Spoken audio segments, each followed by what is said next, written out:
Gabriel Mancebo, seja bem-vindo ao canal Criticando. Eu sou o André Carvalho e eu assisti a quarta, a quinta e a sexta temporadas de Game of Thrones. Sim, jovens, vamos continuar aqui o nosso especial Game of Thrones. Eu já fiz as críticas das 3 primeiras temporadas e agora falta a crítica das 3 últimas temporadas que já foram lançadas. Eu vou deixar aqui agora para vocês, se você ainda não assistiu a nossa crítica especial das 3 primeiras temporadas de Game of Thrones, então clica aqui rapidinho para você assistir. E se você já quer assistir logo de antemão a nossa crítica da 6ª temporada, que é no finalzinho do vídeo, então clica aqui rapidinho para você já conferir, né, a crítica mais recente da temporada mais recente, né? Mas se você já assistiu nosso vídeo anterior, se você já quer dar bola para frente aqui, então vambora. Começando então com a 4ª temporada, lançada em 2014. Olha, foi uma temporada que foi muito interessante de ser assistida, uma temporada que apresentou coisa nova e apresentou um lado diferente de certos personagens que a gente ainda não tinha visto. E um grande personagem que é introduzido nessa temporada é o Oberyn Martell.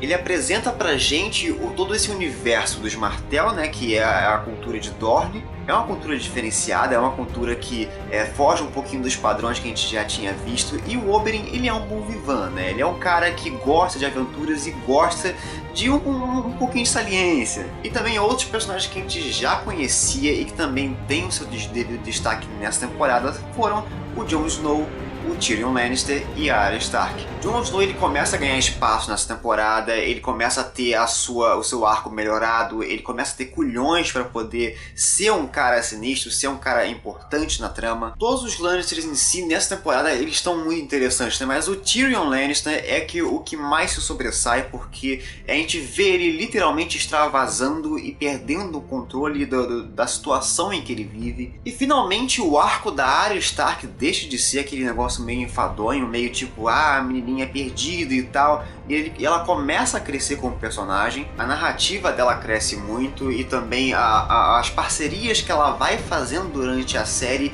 elas são questionáveis, elas põem em prática ali, ela põe a própria personagem em dúvida se ela precisa confiar em algumas pessoas ou não. E eu achando que a 3ª temporada era a temporada das reviravoltas, né? Das mortes mirabolantes e das consequências desastrosas, né? Cara, a 4ª temporada, ela muda da água pro vinho, a série. Muitas mortes importantes e que eu dei graças a Deus que acontecem.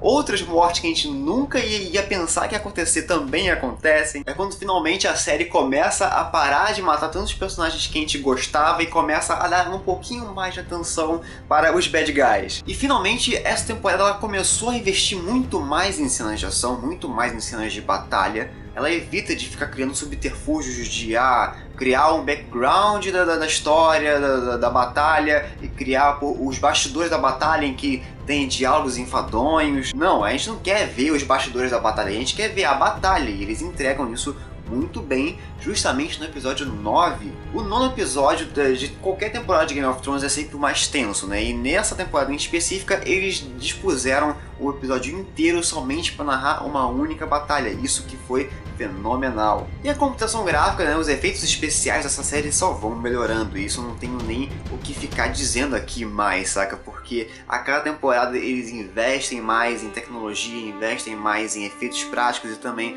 em efeitos visuais, em efeitos especiais. Uma série que está começando agora a investir em mamutes, em gigantes, em dragões mais boladões, então tá muito maneiro de assistir. Nota final para a 4ª temporada de Game of Thrones: 10 estrelas de 10. É uma temporada que eu gostei muito por conta da apresentação de personagens marcantes como o Oberyn, por exemplo, as reviravoltas muito bizarras com o Tyrion e com a Arya Stark, e finalmente a gente vendo o Jon Snow crescendo como personagem, né? Mostrando que ele, na verdade, é o protagonista de toda essa parada. Mas vamos lá, vamos para a 5ª temporada, que foi lançada em 2015. Essa temporada ela acabou engolindo muito sapo por conta dos acontecimentos da 4ª temporada, né? Então a gente até perdoa algumas decisões de roteiro ou algumas decisões de condução de história de certos personagens. E finalmente nós conhecemos a região de Dorne, né? A região onde os Martell governam. Na 4ª temporada a gente somente tinha conhecido o Oberyn e, somente era um personagem, mas agora a gente conhece a região, a gente conhece mais personagens, mais irmãos do Oberyn. Essa série, ela volta a investir mais em um cunho mais religioso, né? Dessa vez mostrando o Alto Pardal. Na segunda temporada, eles investiram pesado no Deus Vermelho, né? No Deus da Melisandre. E nessa temporada, eles investem muito mais nos 7 deuses, né? Que é justamente os deuses que Porto Real e os países um pouco mais do sul cultuam. E esse Alto Pardal, ele é muito bizarro de inteligente, cara. Ele, com a sua malemolência de clérigo e, sabe, com a voz mansa, ele consegue o que quer, ele consegue ludibriar as pessoas, ele consegue convencê-las a seguirem o seu caminho. E é a temporada do Jon Snow.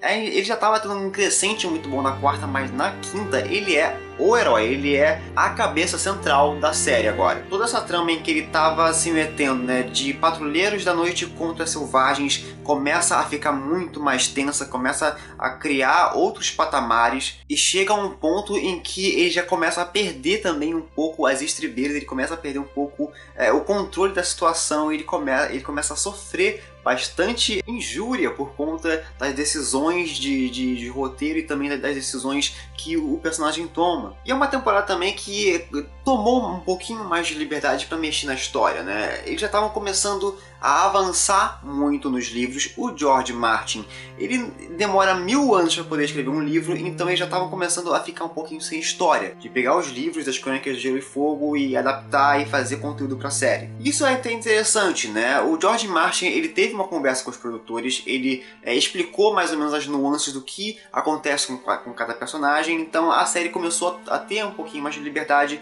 e explorar certas coisas que provavelmente não tem nos livros ou que acontece algo totalmente diferente. E essa temporada ela já botou assim a carteirada na mesa dizendo: olha, nós somos uma série de TV que tem conteúdo hollywoodiano, que tem conteúdo de cinema. Os efeitos especiais estão ridiculamente bons, cara. Eu fico muito impressionado com a qualidade dos dragões da Daenerys, das batalhas em campo aberto e nas externas que eles fazem. Cara, isso tá muito lindo. A quarta temporada já era boa, mas a quinta eles já estão usando muito mais. Eles estão pegando agora cenas inteiras de batalhas e fazendo computação gráfica, fazendo match paints de castelos e, cara, tá muito bem feito. Coisa ruim pra falar? Tem sim. Nessa temporada teve algumas coisinhas ruins sim. Alguns personagens que estavam indo tão bem em outras temporadas, nessa temporada em específico, eles caem muito de qualidade ou são completamente esquecidos. Como, por exemplo, o Jaime Lannister e o Bran. O Jaime, cara, ele tava dando um crescente tão maneiro, tão bacana, eu tava começando a gostar muito do personagem, mas aí quando ele voltou pra Porto Real, quando ele voltou pra debaixo da saia da Cersei, ele voltou a ser um escravinho dela, começou a ser um otário, tipo, não, eu vou fazer tudo que ela manda e tal, porque eu amo ela. Cara, ele virou um bocó de personagem. Enquanto isso, o nosso querido Brandon Stark, né, ou somente Bran, ele literalmente não aparece a temporada inteira. Na quarta temporada, o arco dele terminou com uma parte muito tensa que eu queria muito assistir e ver qual era o que ia acontecer em seguida. Mas chegou na quinta temporada e ele simplesmente não apareceu em nenhum episódio. Então eu fiquei mais de um ano sem saber o que aconteceu com esse maldito personagem. E também é a temporada que possui mais incongruências de roteiro, tomando algumas decisões de certos personagens um pouquinho rocambolescas. A gente não entende muito bem ao certo o que eles querem de verdade, como também o lance de certos personagens de famílias importantes não tomarem decisões mais brutais, mais, sabe, incisivas, com questões muito importantes em que eles precisavam, sabe, agir na hora. Nota final, jovens, para a quinta temporada de Game of Thrones, 9 estrelas de 10. Por mais que ela tenha problemas, é uma temporada muito boa, é uma temporada que vale muitíssimo a pena, ainda mais por conta do Jon Snow, do arco dele que está evoluindo super bem. E por conta de todo esse arco, né, dos White Walkers que começou a ferver agora. Agora vamos falar finalmente da sexta temporada, que lançou esse ano em 2016. É uma temporada que já começa a criar um pouquinho mais de pernas próprias, porque já não tinha mais muito embasamento nos livros, os livros já estavam acabando, então os principais arcos ali da temporada em específica foram criadas justamente e exclusivamente para a série. E esse que é o mais legal, né? Mesmo sendo a temporada que está mais desgarrada dos livros, a qualidade de roteiro e a qualidade de atuação dos personagens, dos atores em si, ainda continua a mesma. Se você não lê os livros, então você nem vai perceber alguma mudança, alguma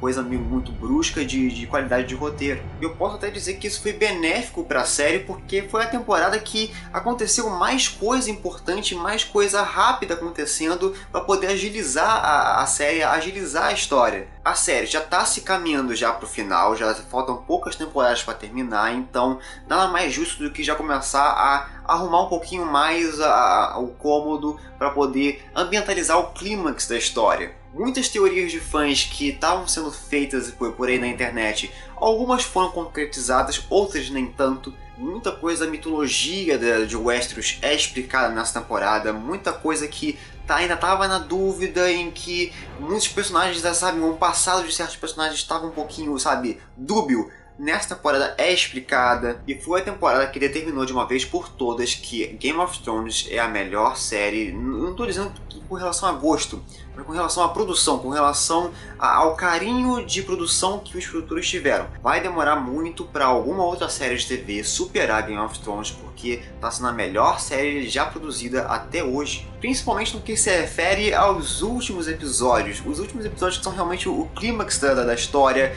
principalmente o clímax do Jon Snow, o clímax da Cersei. A família Lannister e a família Stark são as duas casas principais dessa história. O rumo da história agora, a partir de agora, vai ser decidido por conta dessas duas casas. Tem também a casa Targaryen por conta da Daenerys, mas eu não posso contar muito porque a casa Targaryen somente movimenta uma personagem só, enquanto que a casa Stark e a casa Lannister tem muito mais personagens. A fotografia dessa série está muito bem feita, os efeitos especiais estão lindos demais, as batalhas, as externas, está tudo muito bem feito. A escala já das batalhas já está tão grandiosa, tão imensa que virou justamente um filme hollywoodiano, um filme com um orçamento bilionário e que a gente, sabe, assiste no cinema e aproveita, virou um blockbuster digno de ser apreciado como um filme. Alguns personagens novos são introduzidos nessa temporada, como por exemplo o Euron Greyjoy e também a Lyanna Mormont. O Euron Greyjoy, ele é tio do Theon Greyjoy e ele chega lá nas Ilhas de Ferro já tocando terror e falando que ele é o rei lá do Rei Afogado e blá blá blá. Ele prometeu muita coisa interessante, né, para as próximas temporadas. Nessa temporada em específica ele não fez muita coisa, mas ele já chegou chegando. Já a Lyanna Mormont, ela é muito fofinha, ao mesmo tempo muito sagaz. Ela é uma criança e ela já governa um reino, ela já governa uma família. Então, tipo, ela tem peso na história ali, ela é pontual quando ela precisa ser. Ela é engraçada justamente por ser uma criança e ter muito mais culhões do que muito adulto por aí. Então parabéns, cara. Escalaram uma atriz perfeita e o papel dela, a personagem em si, ela é muito maneira. E olha, foi a temporada que teve mais morte, cara. Com certeza foi a temporada que teve mais morte. Algumas mortes foram brutais, cara. Eu até hoje não esqueço, muitas delas foram de personagens muito marcantes e também de personagens que eu já tava torcendo pra morrer. Nota final, jovens, para a sexta temporada de Game of Thrones. 10 estrelas de 10. Eu adorei o ritmo dessa temporada, cara. Eles finalmente saíram do lugar comum e começaram a avançar mais a história, começaram a dar desfechos para a história, dar algumas explicações muito bem feitas para a mitologia de Westeros e explicar também algumas teorias que alguns fãs já estavam bolando e que também já estavam dando muito ar já para poder serem explicadas logo de uma vez. Então essa temporada para mim é de longe uma das melhores temporadas que eu já vi na minha vida. E você, jovem, gosta de Game of Thrones? Não gosta de Game of Thrones? Deixe nos comentários a sua opinião sobre essa série, o que você está achando do rumo dos personagens, das mortes que teve nessas temporadas mais recentes. Bota nos comentários que eu quero conversar com você sobre essa série linda e maravilhosa, beleza? E se você gostou desse vídeo, já sabe, né? Então dá um joinha esperto aí embaixo e inscreva-se no canal para acompanhar todas as nossas andanças pelos 7 reinos. Facebook, Instagram, Filmou e Twitter, tá tudo aqui do ladinho, aqui ó, que a gente tudo participa e também links na descrição do vídeo. Vai lá rapidinho e acompanha a gente, curte a gente, segue a gente, vai lá que você vai gostar de todo o conteúdo que a gente produz, beleza? Então é isso, jovens, o inverno chegou! Vou ficando por aqui, um beijo, um queijo, fique com o Papai do Céu e até a 7ª temporada. Fui!